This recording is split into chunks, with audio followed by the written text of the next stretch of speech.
down here in the bowels of Wichita State's on-campus arena here after the end of an amazing run by We Are D3 here in the 2025 the basketball tournament. Pat Coleman, of course, of D3Hoops.com, but you probably know Mike Rejniak just as well, head coach of We Are D3. Yep. First of all, Coach, I mean, we'll talk about tonight a little bit, but just if it's possible, reflect on the run, the amazing run that you guys went on this year. It just hasn't hit me yet. To be honest, like this was a run that like I wasn't planning on. You know, I missed my family reunion, you know, and like all these things. But what a credit. They just pointed to you on TV and said, look, there he is. Yeah, there I am. But, you know, credit to the guys. I mean, it was a special run that all of us will remember for the rest of our lives, and to be together for 3 weeks. Yeah. You know, only one team can win, and, you know, in a 64-team tournament, it is what it is. But, you know, I really feel like the guys really, you know, broke down some barriers. And, you know, for us and the brand and kind of what you do, you know, I think it really helped kind of just the message of what we're all trying to show and contribute to. I thought just starting at the beginning, the whole thing, getting a 4 seed, getting a little bit of respect on the name of We Are D3 helps out quite a bit. You are not starting up against you know, one of these teams like a team you face tonight straight out of the gate, which has happened so many times before. Yes, and I think like that's where leave that right there, Luke. Just leave it right there. Don't bring it in. They'll ransack it. Talking about uniforms coming in, guys. They'll ransack them. So that's all right. This is live. Yeah, but you know, I think what was the question? Sorry. Yeah, it was about you know, starting off with a little bit better seating. Yes, and I think next year, you know, we'll prove it. You know, I'd love to host. Where do we host? Where do we host? I'd love to host somewhere at like Springfield College, the home of basketball. Yeah. That should be attractive to the TV people. That's a fun thing. Yeah, something kind of that way. Nice. You know, I think I'm going to pitch You're on it that notice, way. Springfield College. That's right. Alma mater, birthplace of basketball. But I think like something like that, I think we've proven ourselves as a higher seed. Yeah. And you know, what these guys did will only help us for years to come further get momentum, because the toughest thing in this tournament is to get that momentum, and once we got it, you know, we were able to kind of capture it. But credit to the Aftershocks. I mean, they have the home court, and like obviously they're very good. Yeah. They had size, and I think if we now would talk about the game a little bit, like that second quarter, obviously, it was 21-5. We don't really want to talk about that. It was. It seemed like, you know, everything was going wrong. Turnovers, couldn't rebound, couldn't get shots off. Basically, we were missing a lot of close shots. Yeah. Turning the ball over like we normally haven't done. Yeah. You know, and then to further off, like if they got a couple O-rebs, and like there was one possession where they got 2 or 3 O-rebs, and then it was a bang 3 in the corner. That was a big play. So I felt like, you know, from that point in, like we outscored them in the third, 21-12. Pretty much beat them the rest of the game. It was that second quarter that really kind of killed us. But credit to the guys for coming out of the second half ready to rock. But it just was a little bit too late at that point. And of course, the final score is 66-54. For those who didn't understand how the game ended, and I'm going to raise my hand because we don't get a lot of information. It turns out you get better information on TV than you do in the press row. Tell us what went down.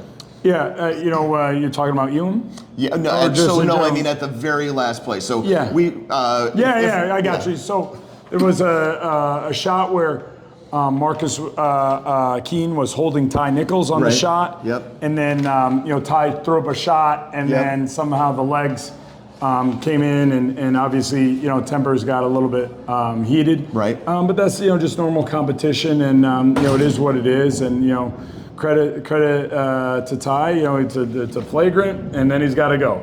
Yeah. You know, and the review so was instead of him going to the line to shoot 3, exactly, you know, they go to the line to shoot 1, and that's all they needed. And that's all they needed. So it was a wrap.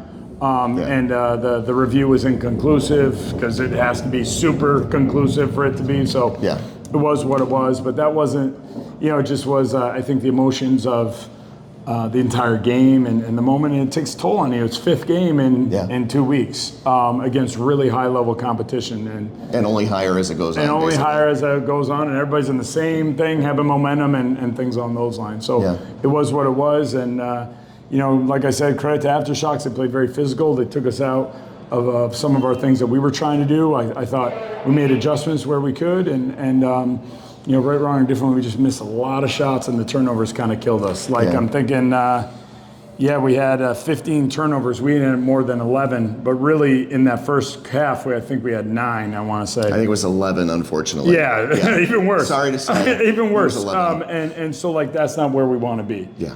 I think that's where, and we shot, we didn't shoot the ball not as well as we had hoped. No, I mean, second half, obviously better. If you take away that second quarter, things look a little different. Then you're 18 for 43, and I don't do the math like that anymore, but it's like 40-something. You're pretty quick on that. Thanks. but yeah, so I think there was a little bit of things that just second quarter really kind of was against that type of team. You can't go down that big. What do you want to do better next year aside from just win 2 more games? What do you need? Can we get? Let's go with let's see, Duncan. All right, leave the Detroit. Sure, right. Terrell, leave Israel. There you go. No, but with all these guys, credit to them. They sacrificed 3 weeks of their summer to put on for the division. And I like the roster. I think they're only entering their peak. Yeah. We don't have any of the old guys. A lot of these teams have really the team. The Adams is 36, and Keen's in his 30s. We have guys in their mid 20s. Right. The curve is still going up for those guys. Yeah. So Hank Morgan was just playing against Winnick or Win U in the tournament. Same with Parker and things like that. So I look forward to the future. The future's bright. The combine is going great. We got a lot of things that are on the horizon that I think are going to be really good for kind of our niche of the division to kind of fill that void between D3 and Pro, and we'll continue to grind. And the support for the division has been absolutely awesome, and it is not lost on me or the players or the coaching staff. Good. And I really appreciate everybody getting our message out there, and it's been really helpful for us. I know I'm keeping you from getting back in the locker room and getting them to tear into whatever's in that box there that Luke left by the door. But I just want to ask one last question. We've been talking about, how this program is built, right? Or a program, franchise, whatever term you want to use, very much like a D3 program right now. Is same core guys year after year, 3-year guys, 4-year guys that, is very much basketball still played at the Division III level. Just tell us a little bit about that. Yeah, no, we coach it like it's pro. Yeah. But we comprise it with NCAA ideals. Yeah. So you got to have your returners. You got to have those guys that have 1 or 2 years of experience, and you have the newbies, and you kind of teach along, because when it comes to that first round game, you got to have everything in place. Yep. We do a lot. Ready to go. You got to be ready to go. So, it helps having that leadership and things on those lines moving forward. I where I'm at, we took 4 or 5 guys from the combine this year. Murray, Hank, Christian, Parker, Christian, and Jackson was there, but he was with us already.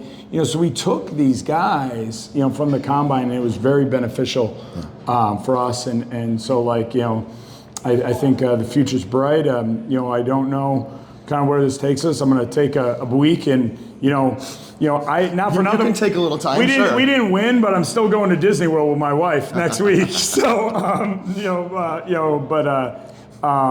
it's been a hell of a wild ride, and credit to TBT giving us our platform. Credit to you guys, getting our message out there. Everybody in D3, we seem so little of it anymore.